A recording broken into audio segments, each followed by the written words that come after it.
going on, everybody? Meathead Moto back with you for another day to pump up your day with some motorcycle content. We are on the KTM and we're going to go on a little bit of a mini road trip per se.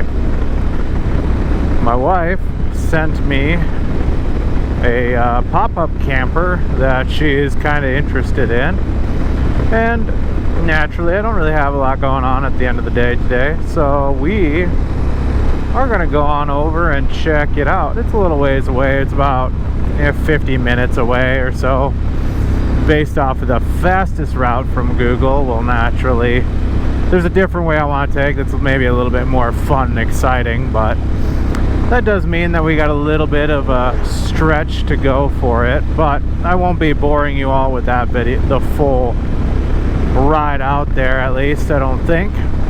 I'm gonna just be maybe clipping in here and there and seeing where things go, but to give you some context as to what's going on and where I'm headed, thought I would give a little bit of a chat here while we're making our way out of Sioux Falls. I actually got a little bit of a gear review for y'all. You probably can't really see them right now unless I look down at my pants.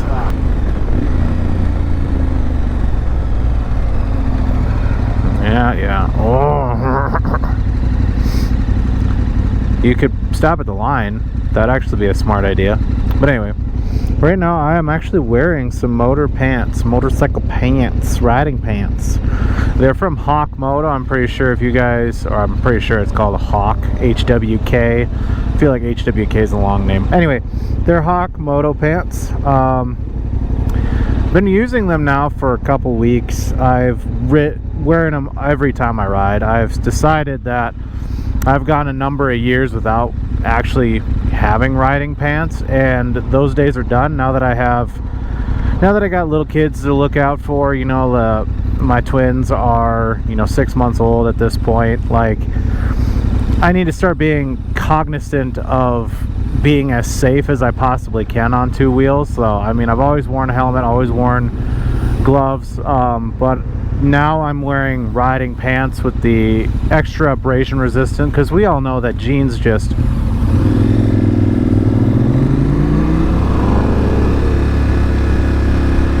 are not actually very safe unless they are designed around riding, like they're Kevlar lined, or Kevlar is included in it with protection at the hips and the knees, so on and so forth. Unless you're wearing those kind of jeans, regular old jeans, even like my cowboy cut Wranglers, are not tough enough to handle sliding across asphalt. We'll be honest right now with that statement. We'll just be honest about it. So with that in mind, I decided that I needed a pair of riding pants. And if you know anything about the motorcycle gear and the industry around it, man, prices are not cheap on riding pants.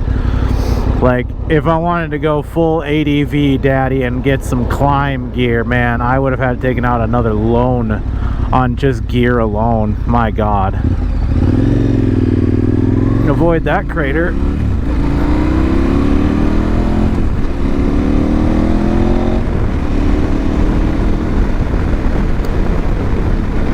So when I was looking for some actual riding pants, I was very interested and did a lot of research around, especially on the old Amazon, to see what I could find. And these HWK pants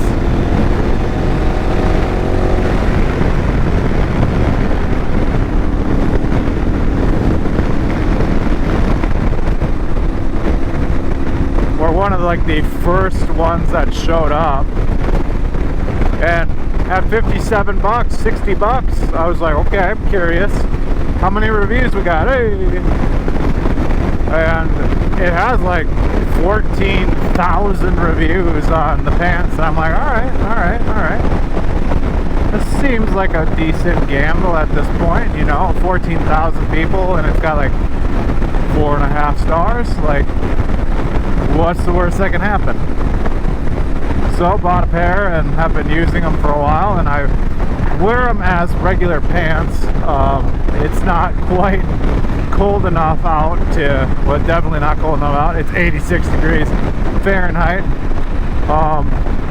Yeah, it's not the right type of season to be wearing them as like an overpants. So I've been wearing them to work, wearing them around work where I'm rolling cylinders and all that stuff. And honestly, you know, I got some pros, I got some cons. The biggest con that I have, I'll just get it right off the bat, I don't like the waist cinch. The waist cinch Velcro is strong. The Velcro is strong, but the plastic little ring or whatever that you use as a slider is not very strong. The plastic like cinch, or the where you actually go around for the strap on my right side broke just bending over to pick up something quick. Like, I didn't have my pants like cinched so tight that I couldn't like breathe or anything. So it broke, and then I'm using a metal carabiner to actually act as that like cinch point or whatever you want to call it. So that was that's kind of a bummer. I feel like that the waist one should probably be like metal, like a metal ring or something, or a metal D ring or whatever, to be used as your cinch point, because like the knee here, like on here, on like the knee, and like there's one other one down at the ankle level, like those are fine. Like, they're not going to see as much like stretching force, right? You know, you're not going to have as much strain on those points as the one on your waist will, especially if you have the waist cinched nice and tight so you don't get like water or any sort of like moisture that goes down your pants. Like, you don't want that to happen. So having the waist cinched nice and tight so you don't have it super loose and not actually protecting you from water getting in, you know, that's how that's supposed to be. And the fact that it broke so easily without like really trying was rather upsetting. The only other con that I have is that the flow, at least, they have these air filtration or air ventilation, not filtration, pockets, openings here on the thigh. I'm sure they would work if you were more in a more not upright, a more aggressive position, like on a sport bike, where they would catch the wind better and flow air through your leg better. In this position on an ADV bike, and I really, especially like if you were on a cruiser, it won't flow air up and through your leg like you would want it to.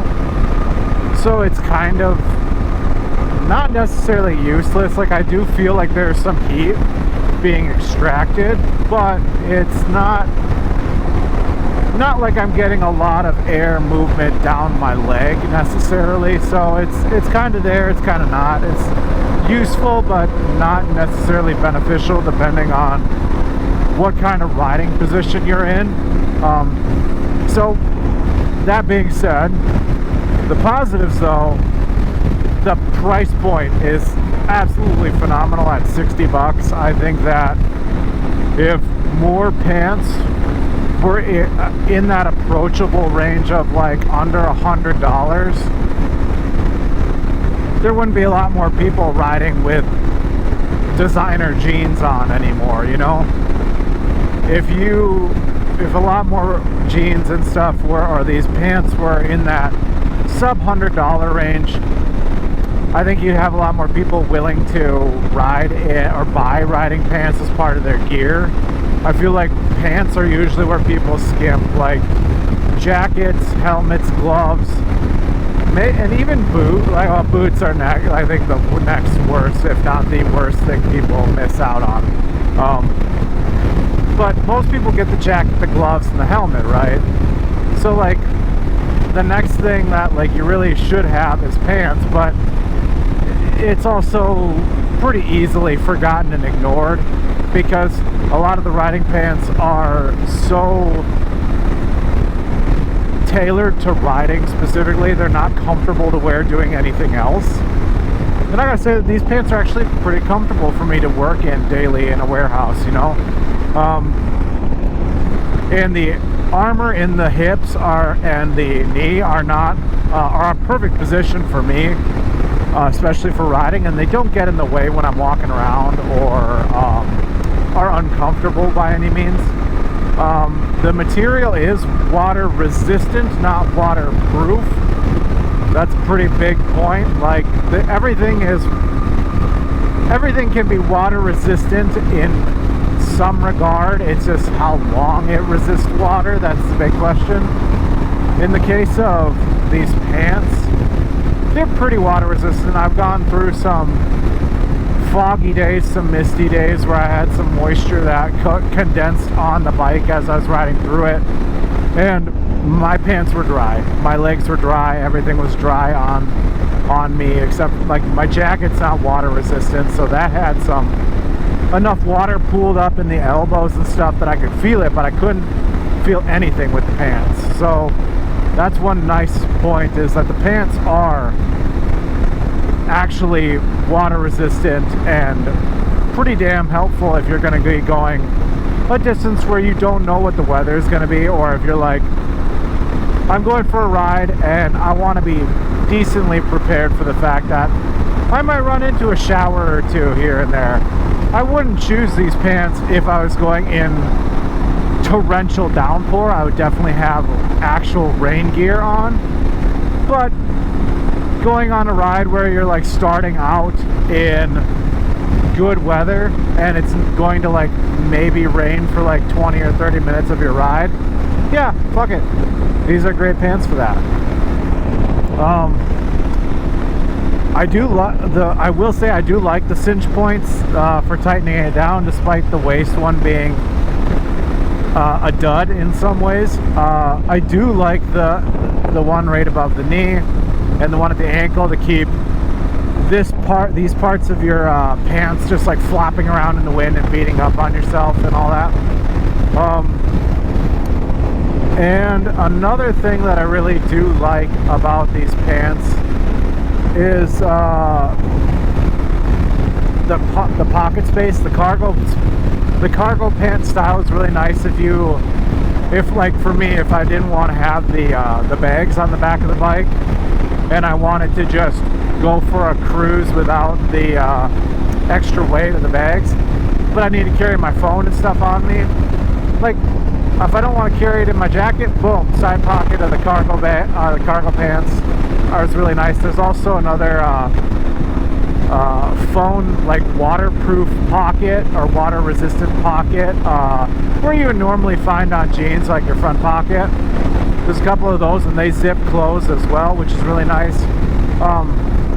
Overall, I probably I'm gonna put the link down in the bio or in the description of this video for these pants. I think that y'all need to check them out. The size is true to fit, so if you wear 34, buy a 34, the waist actually can go out to 36 if you need it more comfortable and need it more loose, or I personally bought the size bigger than what I normally wear, just because I want the capability of throwing these on as an overpant if I get into the spring and summer months where the temperatures are cooler in the morning and I could use the extra layer of pants material on. So, but overall, I really enjoy them. I'm going to link them down in the description so that way y'all can check them out. They also have a bunch of other jackets and they also have different other styles of riding gear. So yeah, that's my 2 cents. I'm probably gonna I'm not really sure if I want to cut this video off and just have it as the review of the old pants, or if I'm just going to keep going. We'll see. Because I'm going to take a different way over to where this person is.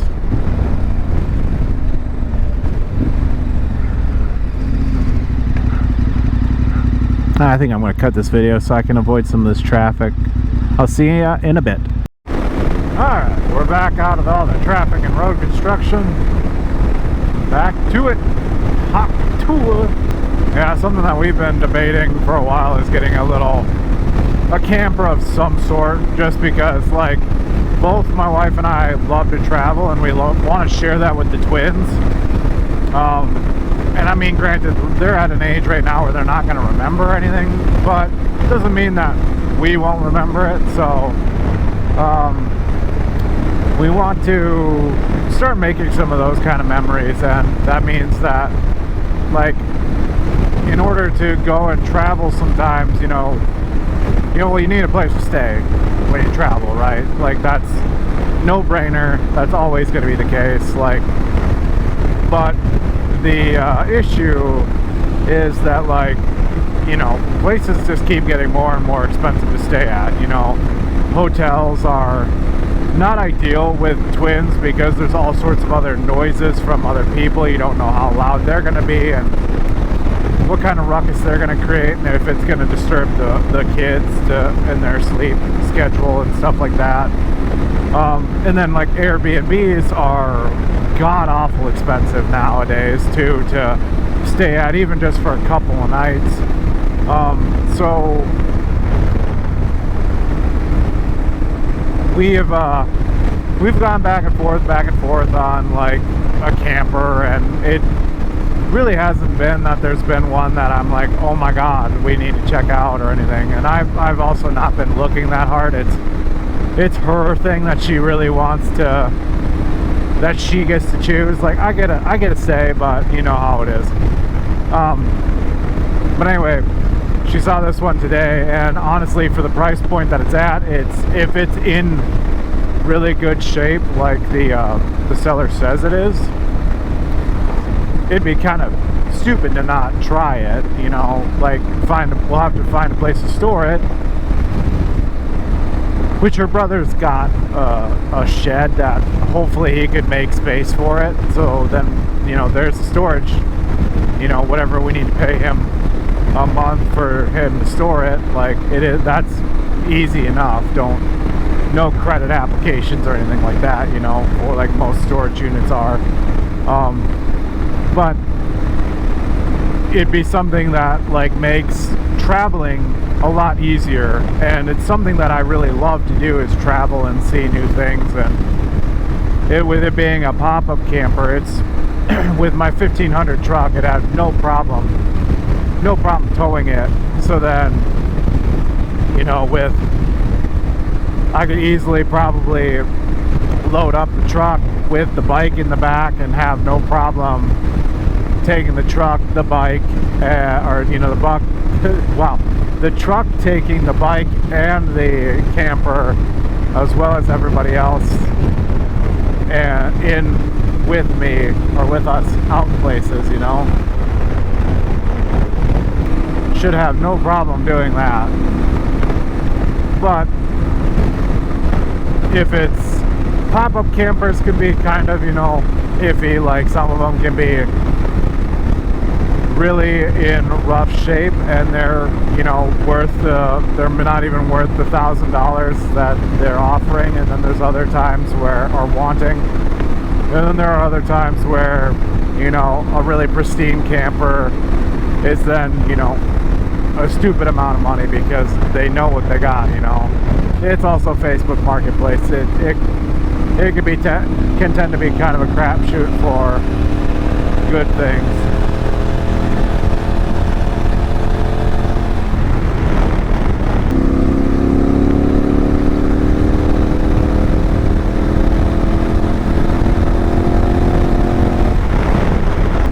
But I'm hopeful. I think it'll be, as long as the condition of it is good. I think that like we could easily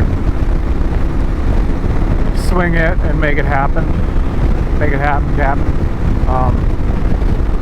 I don't know, we'll see how it goes. But right now I'm just going to be crunching some miles, so I think I will catch up with you all after I check it out and get my closing thoughts on it, see if it was worth the miles and the gas to get out and check it out. So peace out, I'll see you in the future. Alright, we are back after checking out the pop-up camper. I don't know, man, it looks pretty good. Like, for its age, it's a 96 Palomino pop-up camper. Like, it's 96, but it's actually in pretty dang good shape for a 1996 camper, especially a pop-up camper. Like, you get an older pop-up camper, they definitely look the age that they are. This one's actually pretty damn good. Like, the interior is definitely dated, like it's a 96, but like, you know, but it doesn't smell, it doesn't leak, AC blows cold, the electric works, the heater works. Like, I don't know, man. One of the only complaints I had were with the tires. The tires are dry rotted, they're looking a little rough, but they have new wheels and tires for it, so that's good on my book right there. That's one thing that's already solved for it. Like, I don't know, man. I think it's worth probably worth about the, you know, they want $1,500 for it. Maybe we split the difference at like $1,250. You know, I feel like we can make that happen, Captain. But we'll see. I am now on my way home. I'm gonna have to make this journey. Well, look at the windmills. Aren't they so pretty? Bird killers, they say. I don't know, man. I will not say that I am a hippie person, but I'm all for like energy that, or finding ways to like reduce the reliability on fossil fuels. But I don't fully side with electric vehicles. I don't personally like electric cars or electric trucks or electric motorcycles especially. But, you know, if we get to a point where, well, personally I think that hybridization of vehicles is the way we should be going. You know, make electric powertrains, you know, electric drive axles, but then have engines in there as generators, so that way we still get the same range, but then we have all the benefits of the electric drive where it actually generates, it moves you forward, because then it's instantaneous. You don't have powertrain loss through the back, you know, like through the transmission and then to the differential, to the wheel, you know. You get rid of that issue, you get rid of that power loss, and then you're always in peak RPMs. You keep the engine at a good peak RPM. That, you know, that's my opinion. That's where I stand on it. But I'm not against the windmills. I personally would rather have nuclear energy. If it was really my choice, I would rather see more nuclear power plants go up than windmills, but neither here nor there. But honestly, that was a nice little jaunt over here to Minnesota to check out a camper. It's honestly in fairly decent shape for the age that it's in, and I have relayed the information to the wife, who was already ecstatic about it, or already like happy about the thought of it. So I'm sure the fact that I give it a seal of approval probably means that we'll have a camper, and that we'll be doing some camper adventures instead of old well, renting a place sort of adventure, you know. I don't know, I'm hopeful, I'm excited about it. I think it looks like it'll be a fun little endeavor. We'll see if it all pans out, or if somebody else comes in out of nowhere and just buys it on site, you know. That's the negative, is I don't have the cash on me to do that kind of a deal right here and right now, but it is what it is. I also, not exactly being able to tow it home. Not like this, at least, so. But that is what it is. It be what it be.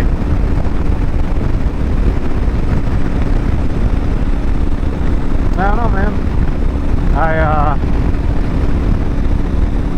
It's a nice little jaunt over here, honestly. I like this.